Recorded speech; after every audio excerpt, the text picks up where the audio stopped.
Quand j'ai sorti ma vidéo sur Raze après celle sur Killjoy, une partie d'entre vous a été frustrée de ne pas voir Cypher.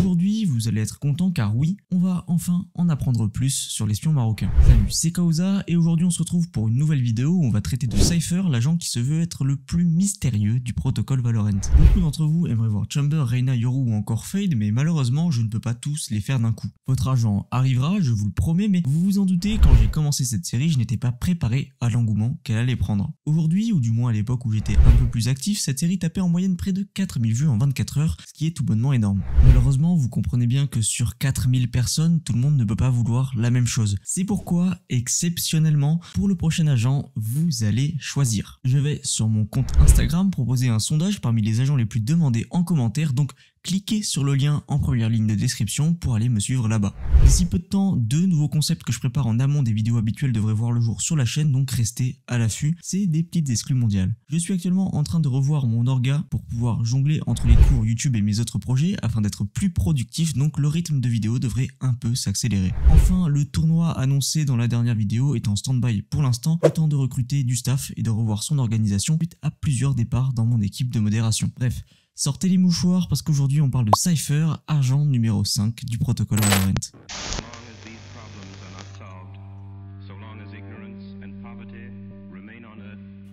Depuis The First Light, vous le savez, Kingdom est en quelque sorte l'entreprise qui contrôle le monde. Une multinationale qui, par sa grandeur et son monopole sur la ressource la plus rare du monde, possède une certaine invulnérabilité vis-à-vis des lois, les menant à prendre des décisions controversables. Mais alors, quel est le lien avec Cypher? Qu'est-ce que Kingdom a à voir avec lui? Cypher, de son vrai nom Amir El Amari, Amir voulant dire prince en arabe, est l'agent numéro 5 du protocole Valorant. Il est originaire de Rabat, au Maroc, là où se situe la map Bind, et c'est justement ce qui nous intéresse. Donc, avant de parler de Cypher, il est bon, vu que je n'ai pas encore fait de vidéo sur la map, que je vous la présente. Bind est dans les environs de Rabat, capitale du Maroc, située sur les rives du Bourgreg et de l'océan Atlantique. Cependant, la ville est très différente de celle de notre monde car dans celui de Valorant, Kingdom y a implanté une raffinerie de radianite d'une envergure colossale. Vous vous en doutez, au même titre que l'extension de l'aéroport de Nantes il y a quelques temps, ce genre de projet d'envergure se fait souvent, malheureusement, au détriment des locaux. Ce fut le cas à Rabat. Je vous en parlerai sûrement plus en détail lors d'une vidéo sur Mind, mais concrètement, Kingdom a utilisé de manière abusive la force pour arriver à ses fins, tout en multipliant les fausses promesses aux locaux. Mais du coup, les locaux en question,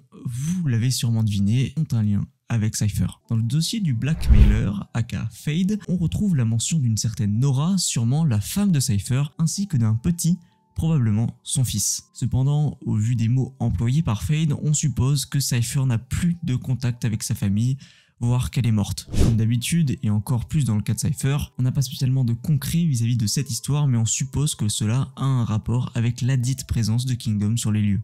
What has Kingdom done to this town?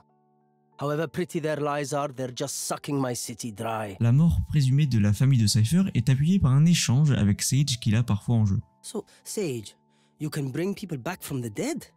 Anyone? No constraints? Interesting. Cypher est donc intéressé tout particulièrement par cette fameuse capacité de résurrection. Qui plus est, lorsqu'il est ressuscité par Sage, il dit ceci. For a moment, I saw them. On suppose aussi dû à d'autres voice lines que le Marocain a eu une enfance difficile vivant dans la pauvreté. Avant de continuer, si par le biais de cette vidéo vous apprenez des trucs, n'hésitez pas à mettre un petit like et à vous abonner avec la cloche. On vise les 10 000 abonnés avant la fin de l'année. L'aspect le plus important de la personnalité de Cypher est sa volonté de préserver son anonymat en toutes circonstances. Tout comme Omen, Cypher est une énigme vivante.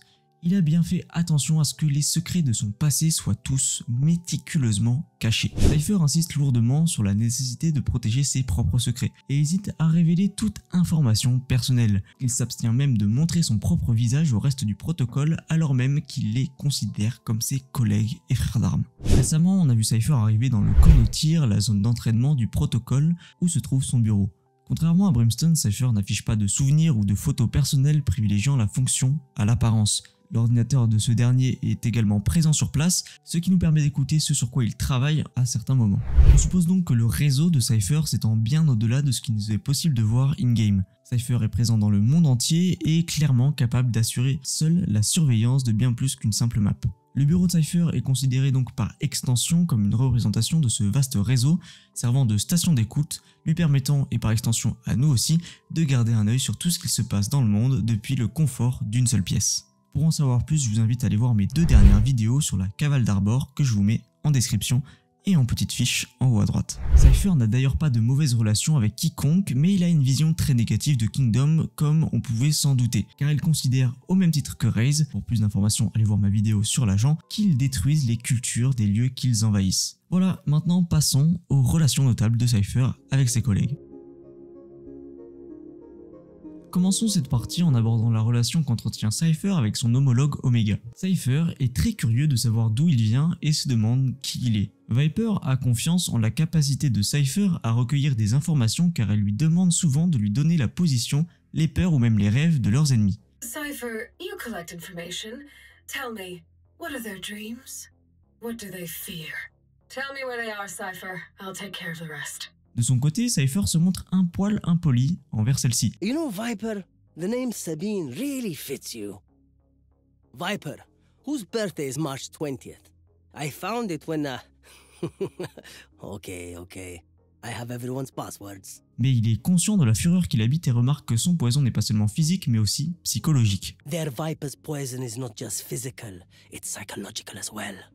Keep strong. Également, on sait comme vu dans la vidéo sur Omen que Cypher retient des informations relatives au passé de celui-ci car il n'aurait pas encore payé le prix. Omen, I have the information you asked for. But my price?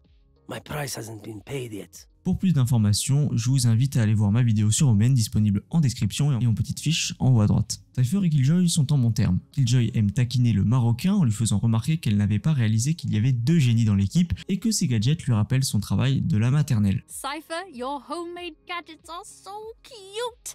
Reminds me of some of my work in kindergarten. I didn't realize we had 2 geniuses on the team. Même s'il semble entretenir une relation amicale, il est mentionné à plusieurs reprises que Cypher est plutôt intéressé par le travail de Killjoy. Cypher, my condenser cables are missing from the lab again.